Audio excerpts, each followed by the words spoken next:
One of the games that the prosecution is trying to play is they're trying to trade in amateur footage, right, for professional, strategically placed surveillance footage. So they're trying to use somebody's personal amateur footage that only shows with one camera, one phone, in the midst of chaos, him moving around, going back and forth doing selfies, calling World Star in the middle of a fight that only shows um,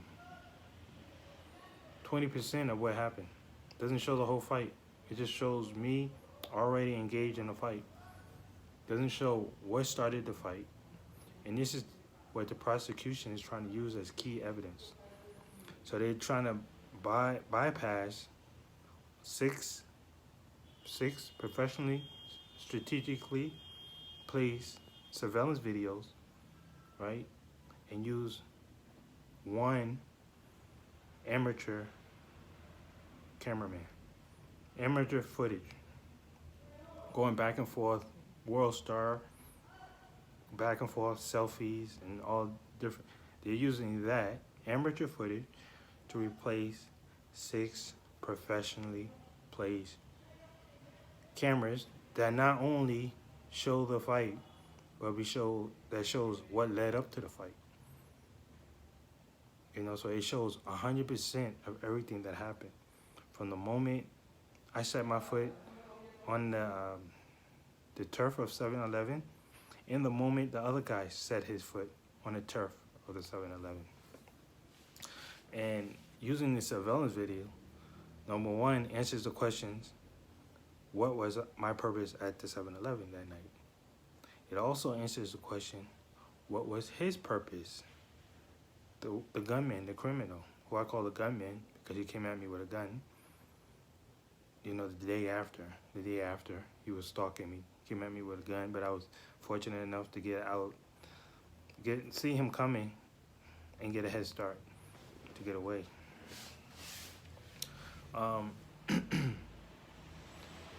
It also answers the question, what was our mindset that day? Was his mindset there to go to purchase milk and cookies for someone or for his mom? And what was my mindset? It also answers, the surveillance video also answers, who was doing the assaulting? Who was the one assaulting? If you have a fight that happened on the staircase where it happened, one easy way to find out who assaulted who, right, would be, or a key sign would be who approached the person on the steps. We wasn't born on those steps. Somebody was on the steps first, and somebody came on the steps second. Who approached who on the steps? Surveillance video will answer those questions. Somebody coming late to the party, pulling out their phone because there's a fight, they're not going to show any of that. It's not going to show me coming in. It's not going to show the criminal chasing an individual. His whole purpose being there was to, to commit terror or to commit physical body harm to an individual who he chased into the 7-Eleven. It's not going to show that. He wasn't there early enough to show that on his phone. He wasn't there to show when I went into the store, he assaulted me in the store and I walked away. He wasn't there to show the individual assaulted multiple people. He wasn't there to show him assaulting my brother. He only was there, he was late to the party. And this is what the Commonwealth of Massachusetts chose to use as key evidence. So to substitute one amateur footage for 6 professionally strategically placed cameras. Now, would you ever take a junior high school a junior varsity basketball player up against one junior varsity basketball player against 6 Boston Celtics, professionally played Boston Celtics, and the junior varsity player can only play for 1 quarter, while the Boston Celtics can play for 4 quarters. So in the eyes of the court, that's fair. If the judge allows 1 amateur footage to replace 6 professionally placed cameras. 1 amateur footage that shows limited footage to 6 professionally placed cameras that show 100% of footage. So if the judge allows that, then the judge is saying that's fair. So the judge's logic would be 1 junior varsity student can play against 6 Boston Celtics, but the junior varsity only has 1 quarter to play, while the Boston Celtics could play. So while the junior varsity is sitting down, they're just throwing lobs to each other, making layups, quick layups. So according to the judge, that's fair. So if one's fair, the other's fair. That would be fair. Another analogy of how,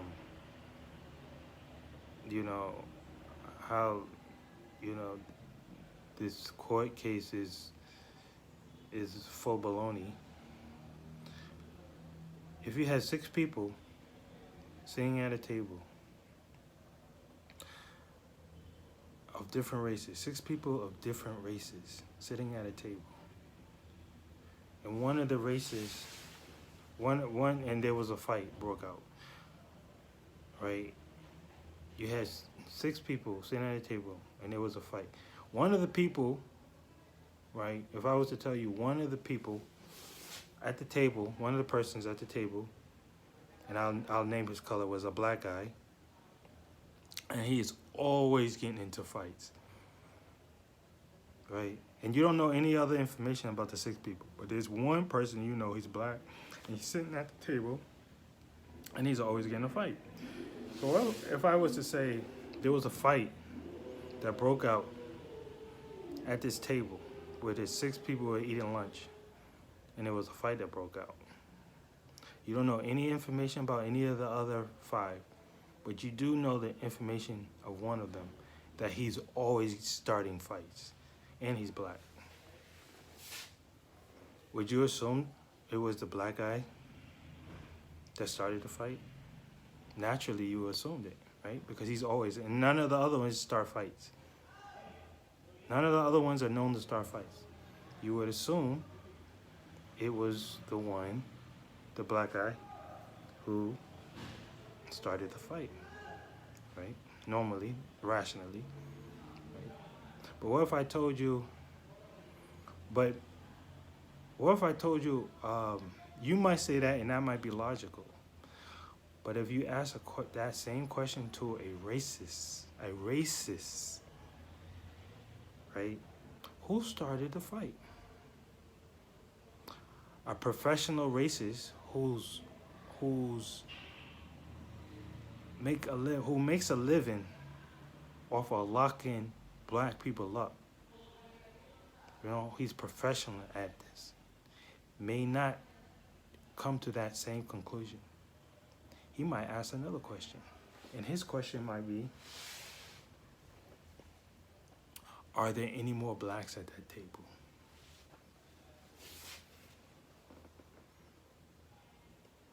And then once he finds out, let's say there's another black at the table, he might say, that one started. The black guy who never got into trouble, he's the one who started the fight. Because the racist knows the guy that always starts to fight, the other black guy that always starts to fight, He doesn't need to get him. All he has to do is wait for him to get another fight. All he has to do is wait to get another fight, and he could always, have him get in trouble.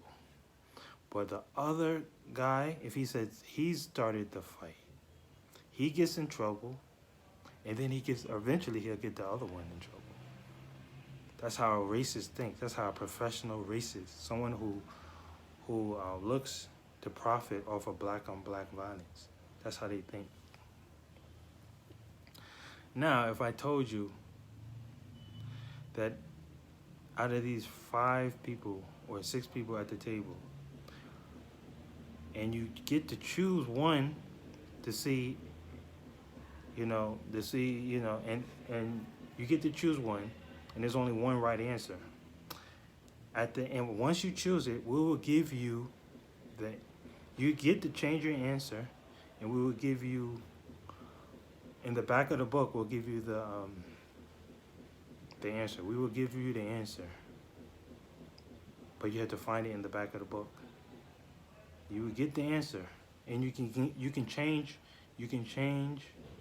your decision. So if you say number 3 started the fight, or you say number 4 started the fight, you can always look in the back of the book and get the correct answer of who started the fight, and then make your decision after you already know. Who in their right mind will get it wrong?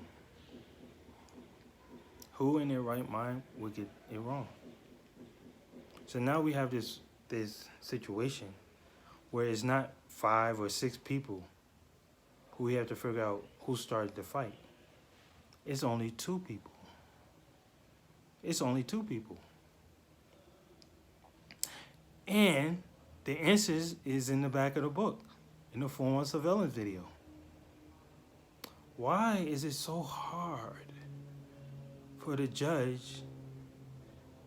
Like, oh man, this is so complicated. We had to have a case. We need a jury. We need to find out what happened. Why is that so complicated? When all you have to do is look at the back of the book to get the answers. In the form of what? Surveillance video. It shows that the racist is only concerned with one thing, and that's profiting off of black on black violence. They don't give a damn about nothing else. Also, the surveillance video would show who is a willing participant and who wasn't a willing participant. And in willing participant, I mean, if I put on boxing gloves and I go up to a person and said, let's box it out, here's boxing gloves. The minute that person puts on boxing gloves and squares off with me, he becomes a willing participant. So if I hit him, he falls to his knees and scratches his legs, he can't press charges because he was a willing participant. Now the same thing happens in a surveillance video. If a guy squares up with me and puts his hands up, guess what? He's a willing participant.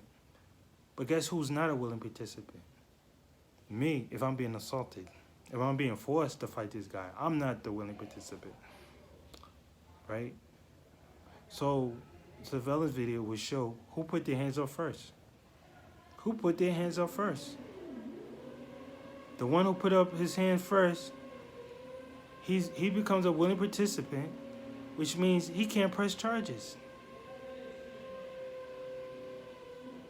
Because he's at least a willing participant. At best, at best, he's the one assaulting, doing the assault.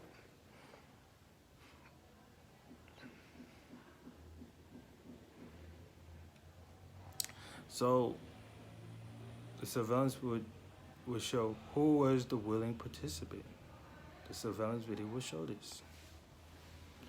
So, I mean, it's just like the trickeries of this courtroom is insane. I'm gonna call the DA to see what's their side. Like what kind of What kind of reasoning they have? What's their side? What's their side of the story? I want to know what's their side of the story. Why are they trying to lock me up? And I have never done anything wrong to them. Well, we're about to find out right now.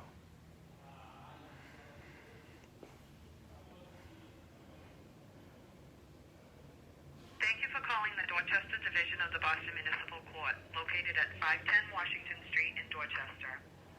The business hours of the court are Monday through Friday, 8:30 a.m. to 4:30 p.m. For criminal clerks, please press 1. For restraining orders, please press 2. For civil clerks, please press 3. For small claims, Wait a second. Suffolk. I think I called the wrong number. I called the wrong number. Start this over. you have reached the Suffolk County District Attorney's Office, Dorchester Division of the Boston Municipal Court.